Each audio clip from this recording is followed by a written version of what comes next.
좀 생뚱맞은 인사입니다만은 애 놓고 며칠 쉬셨습니까? 한번 물어보십시오. 애 놓고 며칠 쉬셨습니까? 남편 옆에 있으면은 내가 며칠 쉰지 압니까? 라고 물어보시고 아무도 안 하시네요. 사실 저도 우리 아들 1, 아들 2 태어날 때 할 수 있는 것이 아무것도 없다는 것을 크게 깨달았습니다. 어쩌겠습니까? 남자로 태어난 거 용서하시기 바랍니다. 오늘 레위기 12장 1절부터 8절까지의 말씀은 산모를 위한 하나님의 규례가 나오는 부분입니다. 한번 우리 어머님들은 아기 낳을 때를 한번 생각해 보시고 우리 아버님들은 그 옆에서 어찌할 수 없었던 그 상황을 한번 떠올려 보시면 좋겠습니다. 본문을 좀 잠깐 정리해서 또 말씀을 먼저 드려보도록 하겠습니다. 임신하여 아들을 낳으면 7일 동안 부정할 것입니다. 그리고 딸을 낳으면 14일 동안 부정하게 될 것입니다. 그리고 아들을 낳은 후 33일 동안 그 회복의 기간을 보내고 40일이 지나야지만이 성소에 들어갈 수 있고 성물을 만질 수 있습니다. 그런데 딸을 낳으면은 총 80일 동안 그 회복의 기간을 보내야 됩니다. 80일이 지났어야 성소에 들어갈 수 있고 성물을 만질 수 있다는 것이죠. 그리고 그 모든 기간이 끝났을 때 어린 양을 가지고 번제를 드리고 산비둘기나 집비둘기를 가지고 속죄제를 드려라. 그렇게 말씀을 하고 있습니다. 그것이 오늘 본문 레위기 12장의 내용입니다. 자, 이 내용을 한 번 정도는 들어보셨을 것이라 생각합니다. 저도 이 내용을 어릴 적에 들은 적이 있습니다. 이제 어머니께서 말씀하셨고 왜 이런 차이가 나는지는 모르겠지만 어쨌든 그렇게 하면은 여성들의 몸에 좋을 것 같다. 그렇게 말씀을 하셨던 것을 제가 기억하고 있습니다. 오늘 이 부분을 다룰 텐데 그렇게 쉬운 부분은 아닌 것으로 알려져 있습니다. 그렇지만 함께 다뤄보면서 하나님께서 왜 우리들에게 이 말씀을 굳이 해주고 계실까? 그것을 한번 생각해 보셨으면 좋겠습니다. 레위기 12장의 말씀은 자칫 잘못하면은 여성들에 대한 오해를 불러일으킬 수 있는 그런 말씀입니다.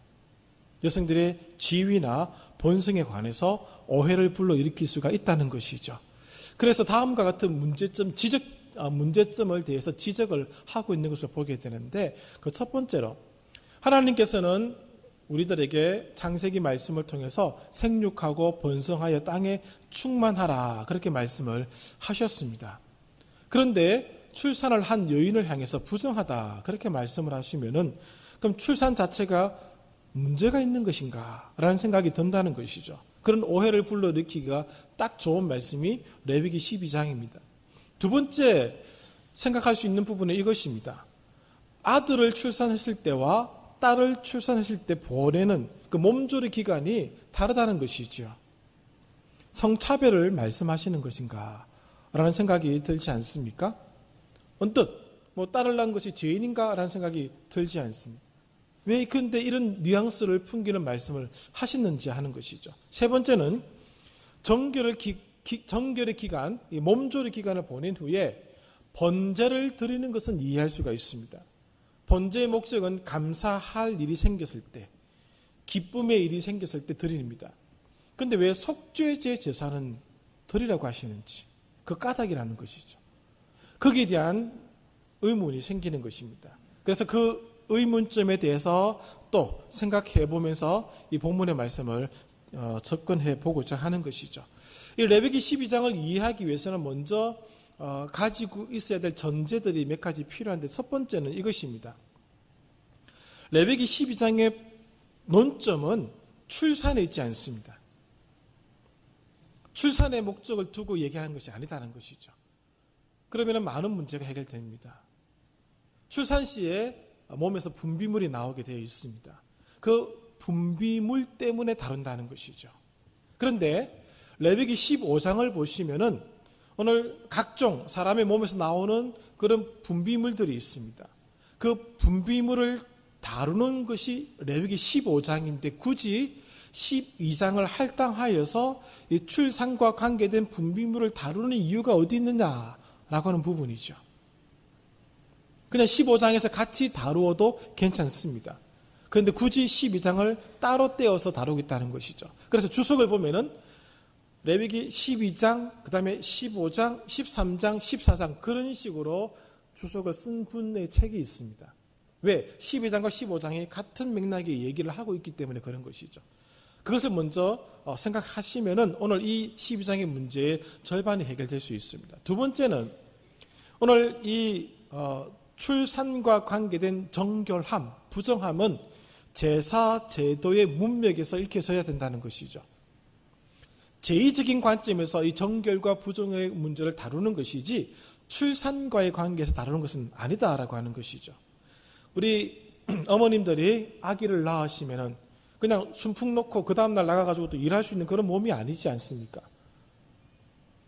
아기를 낳을 때에 온 마디가 다 열리고 그 마디들이 다시 제자리를 찾기 위해서는 상당한 기간이 필요합니다.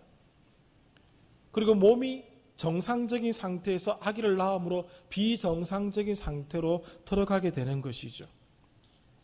그런 비정상적인 상태의 몸을 가지고서는 하나님께 나아갈 수가 없다는 것이죠. 이 제의적인 관점에서 이것을 다루고 있다는 것입니다. 출산이라고 하는 그 자체를 다루는 것이 아니라 그 출산으로 인하여 생기는 현상을 다루고 있는 말씀입니다. 하나님께 나아가기 위해서는 정상적인 상태로 나아가야 됩니다.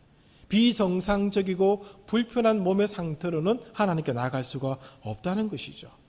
그래서 오늘 본문은 그 기간을 지금 설명을 하고 있다는 것입니다. 그래서 오늘 우리가 또 한 번 더 이 본문을 이해하기 위해서 정결함이 무엇이냐, 부정함이 무엇이냐에 대한 이해를 정리해 볼 필요가 있습니다. 정결하다라고 하는 의미는 하나님께 예배 드리기 위해서 나아가기 위한 상태가 적절하게 갖추어졌다고 하는 것입니다. 하나님께 예배 드리기 위한 모든 것이 갖추어진 상태를 정결함이라고 얘기합니다. 그러나 부정하다라고 하는 의미는 하나님께 예배 드리기에 부족한 몸의 상태라는 것이죠. 죄가 있고 더럽고 그런 개념을 다루는 것이 아닙니다. 그래서 오늘 부정하다라고 할 때 이 부정하다라는 의미를 어떤 분은 이렇게 해석을 해야 된다라고 얘기하는데, 이 부정하다는 말 앞에 제의적인 관점에서 부정하다, 제의적으로 부정하다라고 번역을 해야 된다는 것이죠. 그렇게 해서 불필요한 오해를 줄이라, 그렇게 얘기를 하고 있기도 합니다. 자, 조금 더 들어가서 산모를 부정하게 보는 왜 이런 식으로 표현했는지에 대해서 생각을 좀 해볼 필요가 있습니다. 왜 이런 식으로 표현했는가? 산모가 아기를 낳고 나서 부정하다라고 하는 표현을 왜 썼는가에 대한 여러 가지 해명성 그 논의들이 있었습니다. 그 논의들을 쭉 읽어보니까 지금 제가 굳이 말씀드리지 않아도 될 것 같았습니다. 다 부적절한 그런 표현들 뿐이 없었습니다. 전제로 말씀드렸던 것처럼 산모의 부정의 근거는 출산 자체가 아닙니다. 출산으로 인하여 생기는 분비물 때문에 그렇습니다. 이런 것들이 신체상의 부조화를 나타내는 현상이라는 것이죠. 그래서 성경은 오늘 2절 말씀을 보시면은 이렇게 표현하고 있습니다. 여인이 임신하여 남자를 낳으면 그는 이래 동안 부정하리니 곧 월경할 때와 같이 부정할 것이며, 5절도 마찬가지입니다. 지금 출산 자체를 얘기하는 것이 아니라 월경할 때와 같은 그런 부적절한 몸의 상태가 된다는 것이죠. 그 부분을 지금 얘기를 하고 있는 것이죠. 그 부분에 대한 부정을 언급하고 있는 것입니다. 신체에서 피를 흘리거나 신체에서 이물질이 나오는 상태는 완전한 상태가 아니기 때문에 그런 것입니다. 그래서 그 상태를 두고 그렇게 표현하고 있는 것이죠. 완전하지 못한 자는 제의적인 관점에서 하나님께 나아갈 수가 없습니다. 그러므로 레위기 12장이 다루고자 하는 것은 출산한 여인이 아니라 부정하게 된 그 상태를 다루고자 하는 것이죠. 그렇다면 처음에 말씀드린 것처럼 레위기 15장에서 다루면 되는데 왜 굳이 이것을 떼가지고 12장에 한 단락을 만들었느냐라고 하는 부분입니다. 그건 뒤에서 좀 말씀을 드리도록 하겠습니다. 그리고 또 산모를 부정하게 보는 까닭은 무엇인가 하면은 레위기에서 성소에 가져갈 수 있는 피는 딱 한 가지밖에 없습니다. 희생 제물의 피만이 성소에서 드려질 수가 있습니다. 근데 몸에서 피가 나는 경우 그 피는 희생제물의 피가 아닌 한 모든 것이 부정합니다. 정결한 하나님과 대립될 수밖에 없다는 것이죠. 그래서 출산할 때 흘리는 그 피 때문에 부정한 상태에 있는 산모는 결국 성막을 오염시키는 결과를 가져오게 됩니다. 그래서 속죄제 제사가 드려져야 한다는 것이죠. 산모가 아기를 낳았기 때문에 속죄제 제사를 드리는 것이 아니라 여인이 출산으로 인한 그 분비물 때문에, 피의 분비물 때문에 속죄제 제사를 드리는 것입니다. 조금 오해들이 풀렸을 것이라 생각됩니다. 그런데 그러면 왜 아들을 낳았을 경우는 정결기간이 40일이고 딸을 낳았을 경우는 왜 80일이냐라는 문제가 생기는 것이죠. 여기에 대해서도 이런저런 여러 가지 견해들이 있습니다만은 쭉 다 읽어보아도 굳이 말씀드릴 필요가 없을 것 같습니다. 들으면은 아닌데라는 생각이 드는 것이죠. 두 가지가 눈에 띄었습니다. 첫 번째 한 가지는 무엇인가 하면은 여인이 출산을 하는데 여자아이를 낳습니다. 그러면은 여성만이 아이를 임신할 수가 있습니다. 임신 가능한 여인이 임신 가능한 여아를 낳았기 때문에 그 몸조리 기간이 2배다라고 해석을 하는 것이죠. 어느 정도 일리가 있는 해석입니다. 그러나 여기에 난점이 있는데 무엇인가 하면은 왜 그런데 여자아이를 낳았을 경우나 남자아이를 낳았을 경우 똑같이 드리는 번제물과 속죄제 제물이 같은가라고 하는 것이죠. 이것 때문에 이것이다 라고 받아들일 수가 없다는 것이죠. 그러나 충분히 가능성이 있는 그런 견해라고 보고 있는 것입니다. 또 하나는 무엇인가 하면은 남자아이를 출산했을 경우 남자아이는 8일 만에 할례를 행해야 됩니다.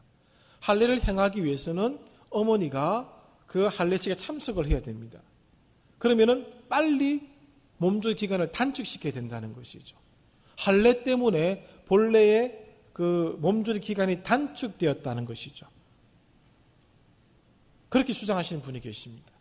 본래 이만큼인데 할례로 인해서 이만큼 단축되었다는 것이죠. 무슨 의미인지 아시겠죠?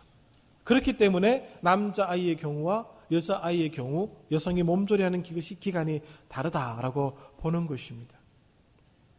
그렇지만 이것이 정확하다라고 말씀드릴 수 없는 건 다른 그것에 대한 근거를 찾아낼 수 있는 구절이 없기 때문에 그렇습니다. 그러나 이 두 가지 견해가 그나마 다른 견해들보다는 좀 더 우리가 이 부분을 이해하기에 도움을 준다는 것이죠. 그리고 몸조리 기간이 다르다라고 해서 여성과 남성의 차별을 두는 것은 아닙니다. 우리 솔직히 아기 낳으시고 며칠 동안 몸조리 하셨습니까? 다 기록하시고 있어야 되는데 기억나십니까? 어떤 분은 3일 만에 일하러 가신 분도 계실 것이고 일주일 제대로 쉬지 못하신 분도 계실 것이고 어떤 분은 또 여러 가지 상황이 좋아서 오랫동안 몸조리 하신 분도 계실 것이고 저처럼 머리 큰 사람 낳던 우리 엄마는 고생도 하셨고 그런 것들이 다 있지 않겠습니까? 차별이 없음을 보여주는 구절은 6절과 8절입니다. 남자아이를 출산하든지 여자아이를 출산하든지 간에 번제물과 속죄제물이 같습니다. 번제물은 어린 양입니다. 속죄제물은 산비둘기나 집비둘기입니다. 똑같은 것을 드리게 함으로써 이것이 같다. 출산에 차별이 없음을 보여주고 있다는 것이죠. 만약에 여성의 가치와 관련되어서 이 구절을 언급하셨다면 무슨 문제가 생기는가 하면은 장애를 가진 아이를 출산하는 경우나 허약한 아이들을 출산하는 경우를 본문이 다루어야 한다는 것이죠. 단순히 여자아이, 남자아이를 두고 얘기를 하는 것을 통해서 성적인 차별이 없음을 보여주고 있다는 것입니다. 이 부분은 이렇게 정리하며 넘어갈 수 있을 것 같습니다.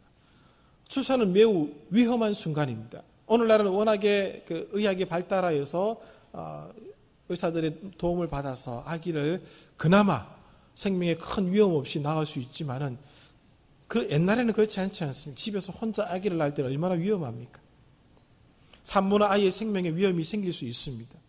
그리고 아기를 출산한 여인은 그 몸의 상태가 매우 안 좋습니다. 오랜 기간 보양해야지만이 회복할 수 있는 몸의 상태로 돌아가는 것이죠. 제가 저희 작은 어머니 중 한 분도 그 큰애를 놓고 나서 할아버지가 돌아가시는 바람에 3일 만에 돌아가셨거든요. 바로 움직이시는 바람에 몸이 안 좋으시. 지금도 가끔 만나시면 그런 얘기 하시더라고요. 몸이 안 좋다고. 그때 그것 때문에. 제 친구 중에도 어머니의 몸을 위해서 몸조리용으로 태어난 애들이 있습니다. 고등학교 때 보면은 자기 형하고 차이가 20년 나는데 너 왜 태어났니? 물어보니까 몸조리용으로 태어나서 어머니가 자기를 인해서 했다는 것이죠. 자기는 늘 마음의 상처가 있답니다. 나는 몸조리용이야. 그런 마음의 상처를 갖고 있다고 합니다. 늘 부담스럽답니다. 형은 20년 차이 나니까 반말도 못하고 무섭고 그렇답니다. 자기는 몸조리가 늘 마음의 상처가 된답니다. 그렇게 해서 몸을 회복하려고 했던 그런 일들이 우리에게 있었지 않습니까? 만약에 레위기에서 출산 후에 일정한 기간을 부정한 기간으로 규정해 짓지 않는다면 무슨 일이 생길 것 같습니까? 오늘날도 그런데 그 3,000년, 4,000년 전에 그 가부장적 사회에서 남아 선호 사성 사회에서 어떤 일이 생길 것 같습니까? 여자아이를 놓고 몸조리를 할 수 있겠습니까? 그 분위기가 할 수 없다는 것이죠. 여자아이에 대한 인식이 어떻게 만들어지겠습니까? 하나님께서 레위기의 이 부정한 기간을 정해 두심으로 말미암아 여인들이 출산 후에 보호받을 수 있게끔 하셨다는 것이죠. 일정 기간의 몸조리 시간을 보내게 함으로써 나중에 일상으로 돌아갔을 때 몸에 이상이 없도록 하나님이 이런 규정을 만드셨다는 것입니다. 몸을 완전히 회복할 수 있도록 하나님이 배려하셨다는 것이죠.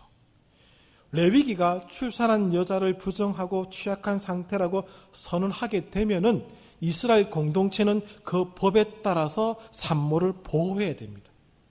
그 법에 따라서 산모를 최대한 몸이 회복할 수 있도록 도와줘야 합니다. 왜? 레위기 법입니다. 이스라엘 민족에게 들려진 법입니다. 그러면은 함부로 하지 못한다는 것이죠.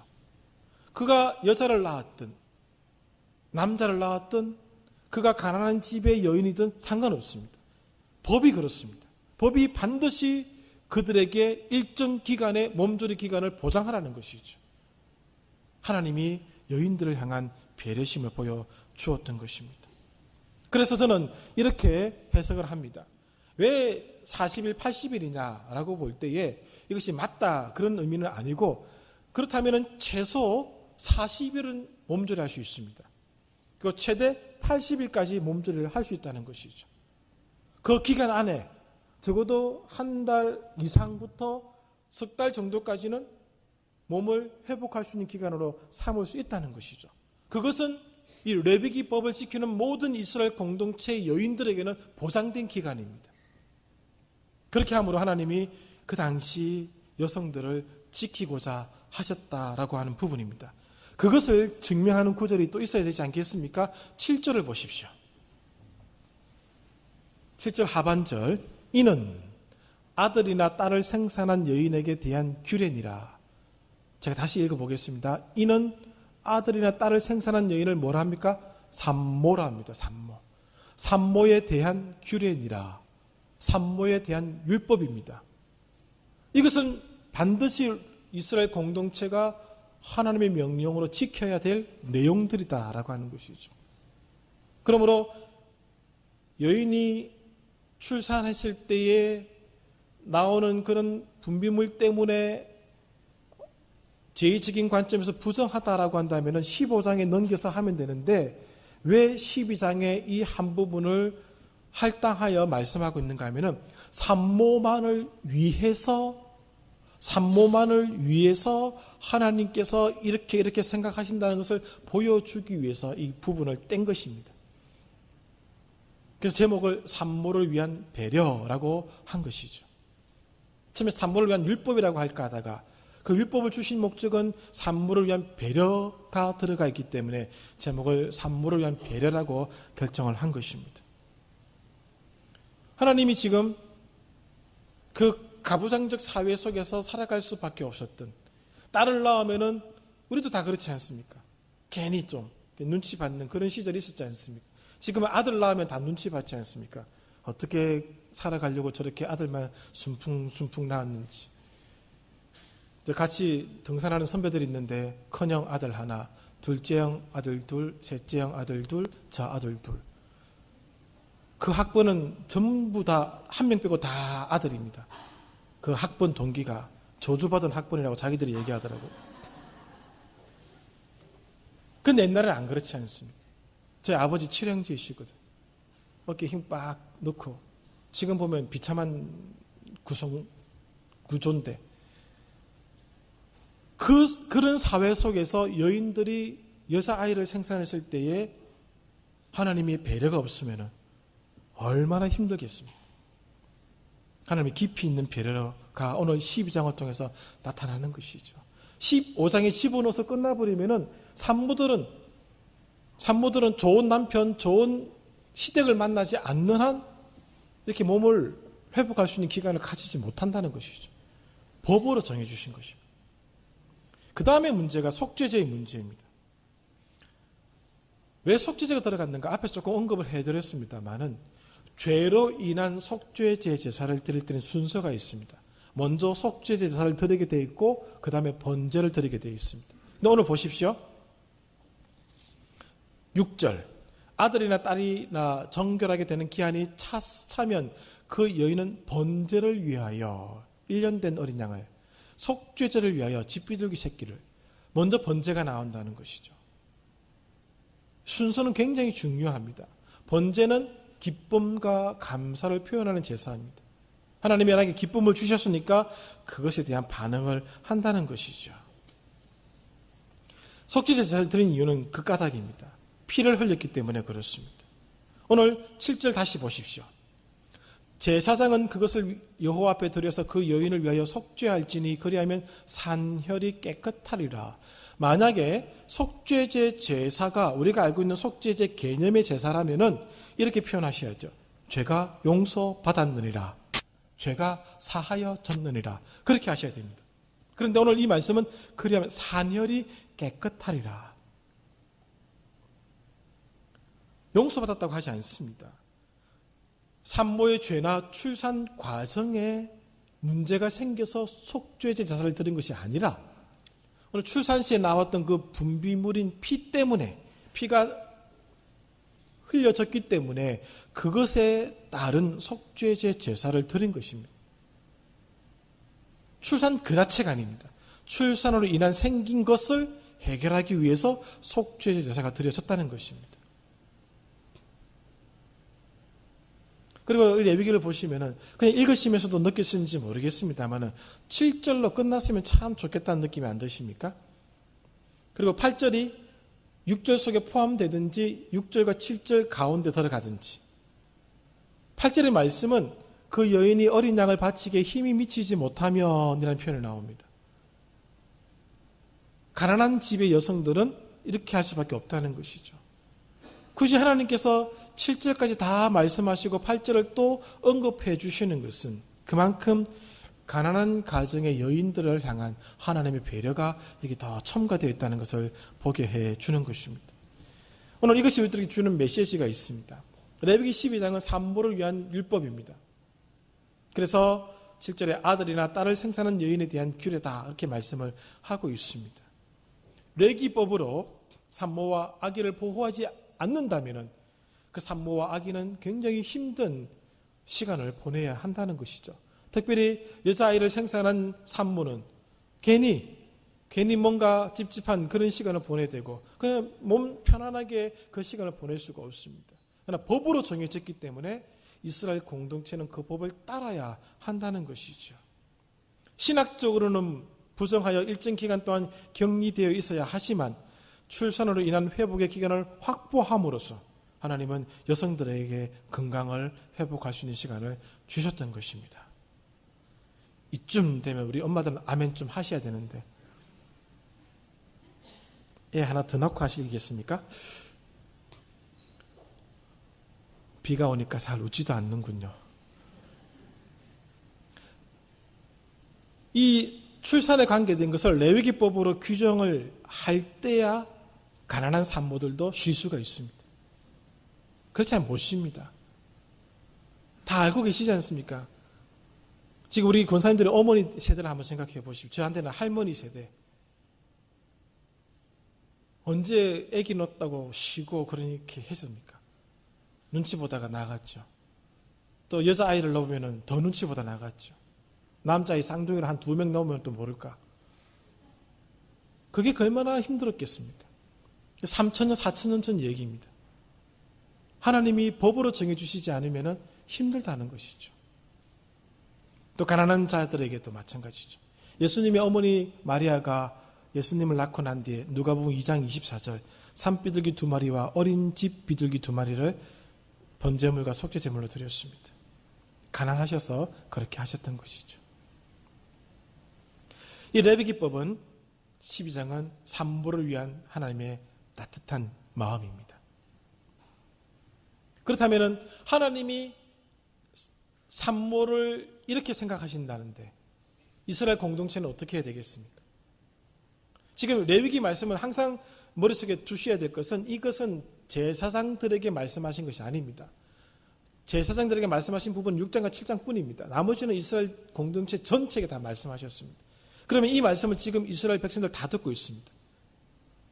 이 집 아저씨도 듣고 있고 저쪽 집 아저씨도 듣고 있고 이쪽 지파 저쪽 지파 다 듣고 있습니다. 그러면은 레위기 12장의 내용을 들을 때 이제는 산모에 대해서 이 공동체 전체가 이웃 사람들이 가족이 어떻게 산모를 배려해야 될지를 생각할 수밖에 없다는 것이죠. 그리고 하나님의 마음을 읽고 산모를 향해서 이제는 아들을 생산하든 딸을 생산하든 이렇게 해 줄 수밖에 없는 상황이 됐다는 것이죠. 하나님은 낮은 곳에 관심과 배려를 베풀어 주시는 분이십니다.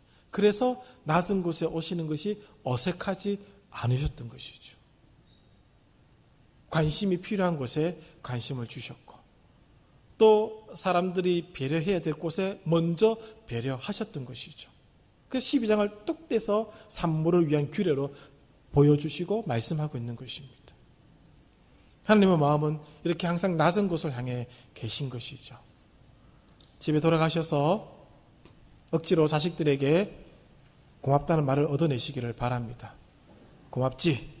라고 얻어내시고 우리 남편들은 집에 가셔서 어쩌겠어? 라고 한 번 더 해주시면 고맙겠습니다. 뭐 어쩌겠습니까? 우리들이야 뭐 할 수 있는 게 아무것도 없었는데. 하나님의 은혜로 건강한 아이들을 또 이렇게 낳을 수 있다고 하는 게 얼마나 감사합니까? 하나님의 마음이 어디에 있다는 것을 오늘 본문은 말씀해 주고 있습니다. 하나님이 항상 가난한 자, 낮은 자, 어려움에 처한 자, 위기에 처한 자 그런 분들을 향해서 그 하나님 마음이 있다는 것이죠. 그 마음을 가지고 오늘도 하루를 보내시고 한 주간도 살아가셨으면 좋겠습니다. 기도하겠습니다.